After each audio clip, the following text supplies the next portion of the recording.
Hi everyone, today we're talking to Ailie all the way up there in Aberdeen. How are you today, Ailie? I'm good, thanks. Yourself? Yeah, fine, thank you. So can you tell everybody a little bit about yourself and what your stroke journey's been so far? Yeah, so my stroke was 2.5 years ago, in February 2018. I had just turned 21, and I was actually in Iceland with my boyfriend celebrating my 21st. And then one day I was just sat on the end of the bed in the hotel, leaned forward to put my shoes on, and got quite dizzy and lightheaded, a bit like a head rush. So I sat back up and I just looked straight ahead at the wall, and my eyes were just darting all over the room and I couldn't control them. So I kind of closed them, took a few deep breaths, and then I woke up in ICU, and it was about 4 hours later. Um, and yeah, I was intubated, and doctors all around me speaking Icelandic. Just no idea of what had happened. And then I still remember it clear as day. The doctor told me, they were like, "Oh, Ailie, but you've had a stroke," and I just went, "Okay," and kind of turned away, and just it did not process at all. Um, so then I was in hospital in Iceland for a week before they were kind of happy enough to discharge me so I could get home. And yeah, it was maybe a few days after I got home before it really hit that I'd had a stroke, and I think it was partly from shock, but also a lot from the fact that it was in my hypothalamus, and like my processing was probably one of the worst things that were affected. So yeah, just I heard the words when they said it, but I just didn't actually process at all, what they meant by that, and just yeah, it took a while, and then luckily I wasn't really affected physically. There was weakness, but it's hard to say if it was purely from the damage of the stroke or if it was just kind of from sort of being bedridden initially, because it was technically two strokes because it was two areas of the brain, right, because the clock kind of went right where it splits. So there was one on the left and one on the right. So it could have been like I was weak on both sides because I had a stroke technically on both sides. Yeah. Or it could have just been general weakness from sort of being in hospital and things like that. So yeah, it was mainly the kind of fatigue and processing, focus, and then the vision was actually infected a bit. Not too bad, but I really struggled with light. I was very sensitive to it, and screens, and like just sort of any bit of sun that came out, I needed sunglasses. So I do now have tinted glasses, but I don't feel that I need them as much as I used to. So it is something that I think is slowly improving. Um, Partly from I try not to wear them too much because I don't want my eyes to just kind of adjust and then get worse. So I'm trying to kind of find the balance of giving my eyes a break and not getting the headaches from it, but also not just relying on them too heavily. And then the fatigue was quite a big one as well. Was off work for about 6 months. Partly I think from actual fatigue. I didn't want to take on too much. I wanted to focus on my recovery, give myself a chance to do my physio and my occupational therapy without getting distracted or using up my energy for work as well.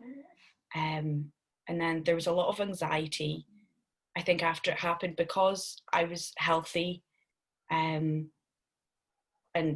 no, never expected to have a stroke at that age. And then also it was 8 months after the stroke before they told me what caused it. So I think for those 8 months, there was just a lot of fear that it could happen again, because I still didn't know why it happened. So there was kind of sort of in my head, I was like, well, there's nothing to say it won't happen again. So yeah, there was a lot of anxiety there. And then they finally found a PFO, so the hole in the heart, which wasn't nice to hear, but at the same time, it was a relief because I finally had an answer. And I think that definitely helped. And then it was a year, almost exactly a year after the stroke, that I had the surgery to have that closed, um, which I'm so glad I did, because it was just, I feel so much better about it. You know, I don't feel like it's going to happen again. Obviously, there's no guarantee, but, you know, it definitely gave me peace of mind about that, and kind of has allowed me to move on from it. You know, I feel like, and especially because I'd sort of been a year into my recovery by that point as well. I was back to work, and I'd finished physio and things and started just kind of building up my fitness by myself. I was back at the gym, kind of not back to what I was before, but, you know, on the way there. So yeah, I felt like that kind of, once I'd recovered from the surgery, which was only about 6 to 8 weeks, um, you know, I started to feel like sort of myself again. And I'd say now there's a few little things like the sort of vertigo, kind of dizziness, motion sickness kind of things. And then the eyes are still not 100%. But other than that, I think I'm kind of fully recovered now, I would say. Just those couple of minor things, really, you know, compared to what it was in the beginning. So does the fatigue still affect you? No, not really. I think between just sort of the recovery, and then also I felt like when I was doing the physio and getting my kind of fitness and strength up, I felt like that helped too. And then I was really careful about going back to work because, you know, I work in retail, so I'm on my feet the whole time. I just built it up and did a phased return, starting from 1 hour shifts, and just gradually built it up and never kind of pushed it to kind of to move myself on too quickly. Um, and I think, yeah, it definitely helped with that. So I wouldn't really say it's an issue kind of at all now. That's good. That must have been quite frightening, being in a foreign country and these foreign voices. Yeah. I didn't know what had happened. Yeah, it was pretty scary, and obviously they were really good. They did speak to me in English a lot. There was quite a few of them, because I think most of them, because Iceland's like so small, if they want to become a doctor, they almost have to go to another country. So a lot of them go to English speaking countries to get their degree. So they do have like really good English, but at the same time, a lot of it was like medical. So when they then tried to sort of explain it to me non-medically, they kind of struggled. But we got there. It was okay. Um, but yeah, it was definitely scary because I'd be lying in bed, you know, when they were speaking to each other. I just had no idea what was going on. Yeah. Oh, bless you. So you got a longer than expected stay in Iceland, but not Yeah, for the right reasons. exactly. And unfortunately missed the main thing that I wanted to do, which was the Oh blue. no. That was the day we were going, was the day that it happened. Ended up in ICU instead. Do you think you'll go back there? I would like to go back. Yeah, You'll be I brave think enough. I think it would be kind of weird because obviously, yeah, my biggest memory of Iceland is, you know, the stroke and being in hospital. But um, yeah, I would like to go back and kind of see a bit more of the country because it was an amazing holiday. Like up until the stroke, I was having a really good time. Oh, that's good to hear that you've got the confidence to go back and Yeah. everything. Though I bet your mum and dad don't want you to go back. I mean, my mum was telling me I was never allowed to go on holiday again after that.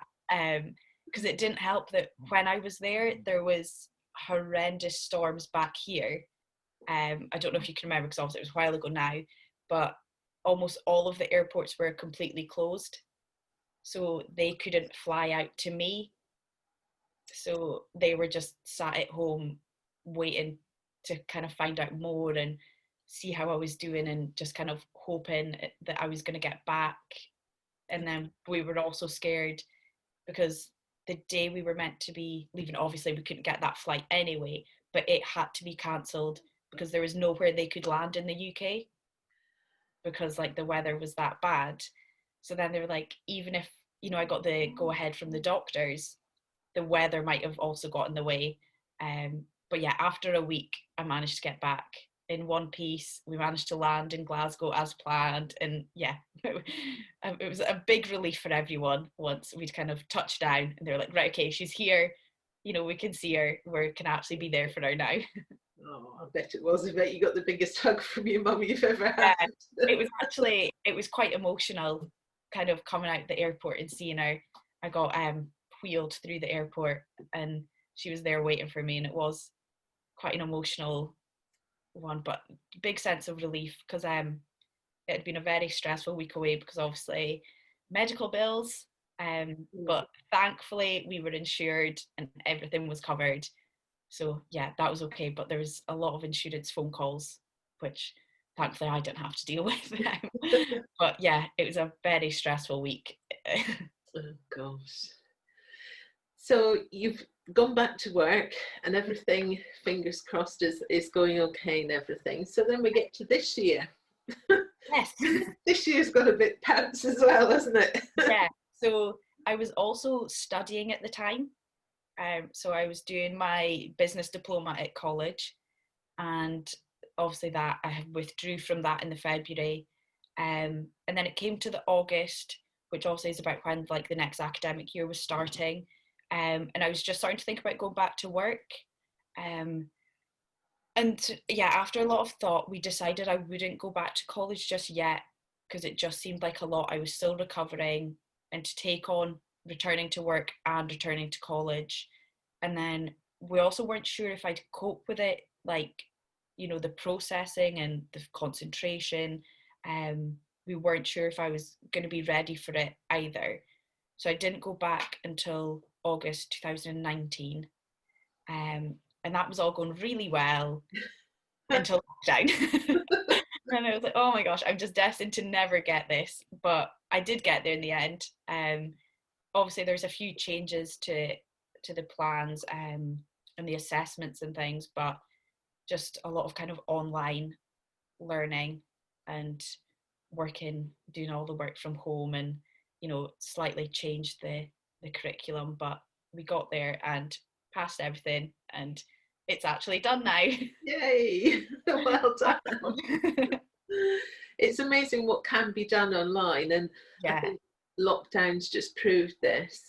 We were chatting earlier about schools and everything, and how they provided, well, some schools provided lessons online, and you know how we've all been able to work from home and keep in touch with Zoom and what have you. And you know, considering we were all thrown into lockdown with hardly any time to plan for it at all, Yeah. you know, if we've all managed pretty well, I think, to get round things. Yeah. But obviously, working in retail, your shop would have been closed. Yeah. So I was just put on furlough. But to be honest, even before lockdown had been announced, the shop was just empty. Like nobody was there. So it was quite good when lockdown was announced, because at least we could then shut. You know, I think nobody was coming in either way, so it was good that they had the option to just close and sort of not be spending the money. And then I was on furlough until the end of July. So yeah, I had a good few months off again after doing that, in because it was weird. It was about the same time, you know, because obviously we went into lockdown in March, and it was the end of February that I had my stroke, and then right through to like just the end of summer. So it was like the same thing happening again. It was kind of weird, very weird coincidence. But at least you were healthy this time. And I wasn't the only one that was off. Yeah. Everyone else was in it with me. I wasn't sat at home. You know, everyone else still working and going out, and I was the only one in kind of stuck in the house, unable to do anything. So to be honest, I think it was actually a bit nicer, because I was like, at least everyone's in it with me, and we're all in the same boat this time. That's it. We're all stuck inside. I think that's what lots of stroke survivors say, because when they first have their stroke and you're at home and you're on your own, you do feel isolated. Yeah. But in lockdown, everyone got to experience that, because everyone was stuck at home, you know, and just having to find the best way through. But we'd all had a bit of practice for it before. And that's what I thought, and a lot of people you know, friends and family were kind of struggling with it, and I was like, I'm not actually that bothered. Like, it's kind of the same but different, you know, because it was really hard during the stroke recovery and adjusting to that. But I think because I'd been through that, it definitely helped get through lockdown. And I think I kind of adapted to it quite quickly because I'd sort of been through it before. Yeah. So yeah, something good came out of the stroke. So, given the fact that you've been put on furlough and you'd finished your uni work and everything, your college work and everything, what did you do to keep yourself amused? Did you binge on Netflix, or did you do something productive? Yeah, the first couple months I had the college work to do, so I tried to spread that out and maybe just do like a bit each day. So I kind of had some kind of purpose each day. And then I have a puppy who we just got in October last year. So he needed plenty of walks and attention, so that kept me busy too. And then did a little bit of baking, as I think everyone did. And yeah, just I don't really know what I was doing, to be honest, like when I look back, because it was so long, but I just tried to kind of potter about and did, you know, like say the Zoom calls and try to keep in touch with everyone, and yeah, just keep the days busy doing something to sort of keep yourself going. That's it. And you know, I don't know quite what your weather was like up in Aberdeen, but down here, you know, it wasn't too bad. And I sometimes think if this had happened in the winter months, you know, the days are shorter, it's colder, I don't think we would have tolerated it all so well. Yeah, definitely not. We did, I mean, we had pretty good weather for Aberdeen, to be honest. Plenty days with rain in between, but there's a lot of good days where we'd kind of take the dog out for a walk and then just sort of maybe stop and have like a little bite to eat, a little kind of picnic, and then walk back, because we're like, well, there's nothing, we're not going back for anything. There's nothing to get back home to do, or, you know, it's not like we need to get home and we've got work to go to or anything. So yeah, it was just kind of taking our time about everything we did, because there was literally no need to rush through anything. It was kind of nice slowing down, I think, the Yeah, pace of life, and it made you realise you don't have to race around at 100 miles an hour, but yeah, we're all getting back to the 100 miles an hour now, aren't we? that's it, haven't we? So, being in Aberdeen, you came out of lockdown Yeah. and you went back into lockdown. I think, oh yeah, everyone was quite annoyed about it, really. And it was quite annoying for me because it was just as I had gone back to work. And then, although the shops were still open, so I was still going in, there was hardly any customers. Because I think the second lockdown just kind of scared everyone, and everyone just kind of panicked and was like, right, I'm not leaving the house for a while and see what's going on, and wait till it all calms down. So yeah, and it was very frustrating for everyone. So obviously it was just kind of started from a couple of people not following the guidelines, and it just shows you how, you know, how important they are and how easily it spreads. Just, you know, it went from one person, you know, bringing it into Aberdeen, and then in a couple of weeks they were saying there was about 1,000 close contacts had been identified. Obviously not all of them were cases, but you know, it's potential cases. So it just, yeah, it really, I think it kind of made it sort of hit home that it is still an issue. You know, just because we're not in full lockdown anymore, it doesn't mean it's gone away. No. And we do need to be following the guidelines. They're there for a reason. And if you break them, there's awful consequences. So, and it's not just for yourself, it's for everyone, you know. And it was a shame because there were so many people shielding that had just sort of started being able to get out and see people again. Because obviously they were kind of a bit behind everyone else. And then just as they were getting to enjoy it, they were back in the house, not letting anyone again. And yeah, I think it was just quite selfish of people. So there was definitely a lot of anger about the situation, but we're out of it now. Hopefully not going back for a third. So yeah, fingers crossed that everyone's going to behave themselves from now on. you'd think people would have learned from seeing what happened with you guys in Aberdeen, but they haven't, because other places all around the country, Scotland, England, and what have you, are going into mini lockdowns, and it's just so frustrating because you think it's so Yeah. easy just to follow the guidelines and what have you. I think they should put Nicola Sturgeon on the telly every I night. know, she'd just be giving everyone into trouble. But, it just shows you, because everyone's been doing a good job of trying to manage it, whether it be down here or up in Scotland and what have you, but it just takes a few people and we're back to square one again. But I think that's just the way life's going to be for a few months, and Yeah. unfortunately, and what have you, we just have to see what happens. It's you can't find the words for it sometimes. Yeah, it's a very bizarre situation, and it's quite scary as well, because you really don't know what's around the corner. Everyone was really excited when lockdown was kind of getting eased, but then all of a sudden we were back in it because Yeah. a cluster had begun. You don't know what's around the corner, and I think that's what a lot of people are struggling with, because you can't really plan ahead at all, because you just don't know what's going to happen. No, that's it. You've just got to we've just got to go with it just now, haven't we, and take it from there. So you've got another trick up your sleeve that is as a result of your stroke, but a positive one for lots of other younger stroke survivors. Would you like to tell people about your befriending? Yes. So with different strokes, I am one of the telephone befrienders for the teens and young adults.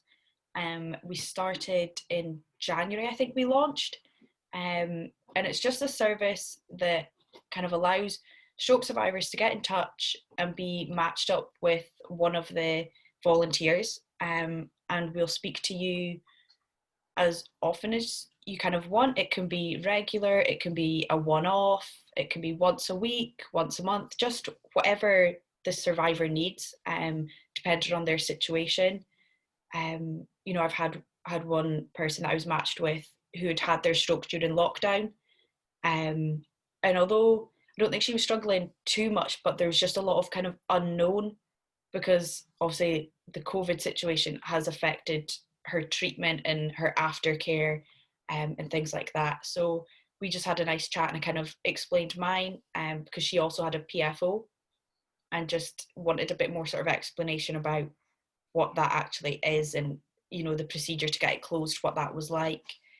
So I just kind of shared my experience, because I don't think anybody had really explained it to her, because obviously it's just minimal time in hospitals and everything like that. But then other people are kind of further down in their recovery, and they just need a bit of support, someone to speak to that actually understands the situation. And I think especially for younger people, I found that almost no one kind of around me actually understood what I was going through. Mm. A lot of people kind of thought they'd sort of misheard me when I said I had a stroke, and they're like, "What, you? Like, you're so young?" And they couldn't grasp it at all. And then I think as well, because people do sort of associate it with older people, they look at you and just think like, "Oh, it's not that bad," or "Oh, she must be fine." And it's just nice to be able to speak to people that understand what you're going through and can appreciate the kind of hard bits. And like we've kind of say a lot is, you can do things, but it doesn't mean it's easy. Or sometimes you can do something and then the next time your fatigue's really bad because you'd be doing other things and you wouldn't manage, and people just don't really understand that. And that can be like really, can make it really difficult for you. And it's not nice to kind of have to constantly feel like you're explaining yourself. So it's just nice to sort of have those conversations where someone just totally gets what you're going through and has probably been through the same or a very similar situation themselves. So do you find, as well as helping other survivors, it helps you to talk about it? Yeah, so I was always quite open with my stroke, and I didn't really mind telling people about it. And I think that helped me come to terms with it and accept it, because I didn't think of it as like this taboo subject and, oh, I don't want to tell people I had a stroke. And, because I think that can build the, you know, kind of mindset that you're maybe like ashamed of the fact that you had it, or you feel like you should hide it. And I think that definitely helped me. And then it meant, sometimes I would speak about it and people might be able to relate in some way or another that you don't realize. Mm. And then, yeah, speaking to other stroke survivors, it really does just provide a kind of unique support. Because I even found when I met the other volunteers at the training, and we were all speaking to each other, it was really nice just hearing from them like the similarities in our stories, and just kind of knowing I wasn't the only one that went through that sort of thing. And one of the other volunteers had their stroke abroad, and I was like, oh, like I thought I was one of the only people. Like, it was nice to know it wasn't just me that had a holiday totally ruined. And then there was two others that had the PFO as well. And it's just nice to know you're not alone, because I think it is, obviously it's not that common in younger people. So the chance of you coming into contact with someone kind of in your recovery, because I know all of my rehabilitation, it was always older people with the stroke things. But I did have one physio session that I was paired with another girl who was also in her 20s, but she had a different condition, but it was like a brain injury, and so she had similar effects and symptoms and things, and I really enjoyed that physio, because I felt more comfortable. I felt like I belonged. But it's even like one of the things I went to after physio, there was a class with the same equipment that I had used at physio, so it was for kind of people with additional support needs. And I remember when people were kind of looking at me, and then they were like, or are you here for research or something? And thought I was like a student on placement, or they thought I was like doing research to write about what was going on, or I was there to support somebody else. They were kind of looking to see, like, probably an older person coming in with me, that I was there to help. And yeah, it was just a lot of people were kind of dismissive that I could actually need to be there.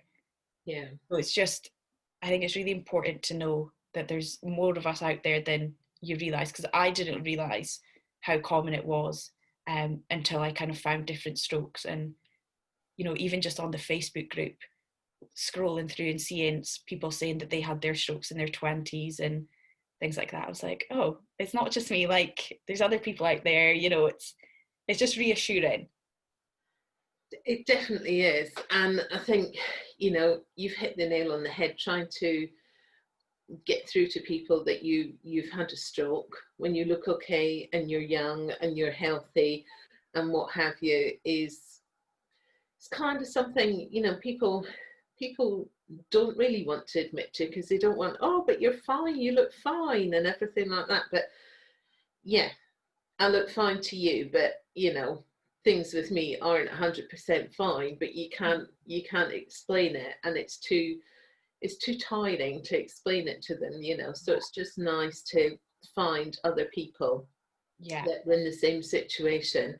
And I think all of us, even me in a ward was full of a lot older people and what have you. And you just think, am I the only one? Because you Yeah. just don't hear about it until it happens to you. But of course, we're not all on our own. And like you say, the Facebook group is a massive support, because you see how many people are going through things that you're going through, and the achievements everybody can make and what have you. It's Yeah. fantastic to follow some people's journeys and what have you. And I find it a help for me personally, talking to other stroke survivors as well as trying to help them. So it's definitely a positive thing. But it's when you're in your 20s and you have a stroke, it must be, you know, very confusing for everybody to get their head around. And of course, the biggest worry is what you said when you were talking about when you had your stroke. Is it going to happen again? Yeah. You know, it's a $6 million question, isn't it? Because none of us know. None of us thought it would happen to us until we were a lot older. But it does. But it's, again, I think that's just life. It throws some curveballs at you, doesn't it? But if you can find people to help you along the way, or you can help other people, you know, it's a big positive. So so you're back at work again. Yeah. hopefully totally. Are you going to go on with your studies, or is that you done? So it was finished, and the diploma that I got, it can be used to sort of skip the first 2 years of a university degree. Okay. You can do like what they call a 2 and 2.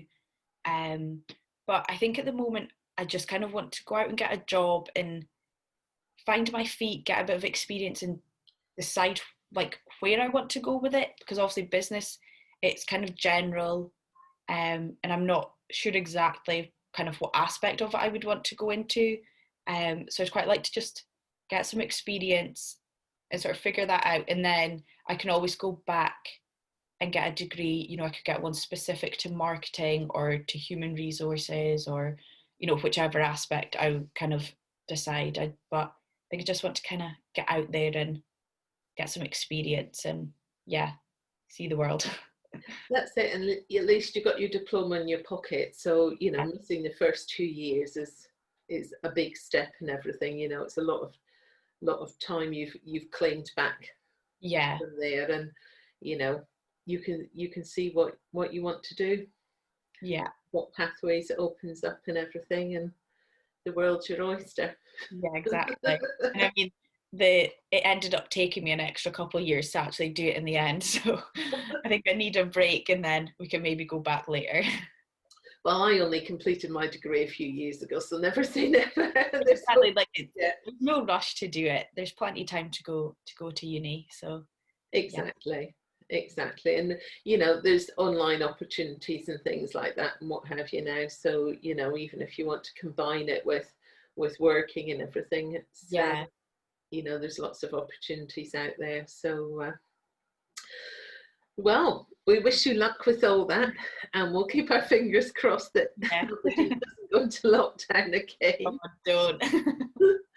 And everything. And so thank you very much for talking to us today. No bother. And there's Alfie. He's come to say hello. You couldn't let it stop like me. You can get back to playing with Alfie now. Forget about me. All right. Thank you very much, Ailie. Thank you for having me. Bye.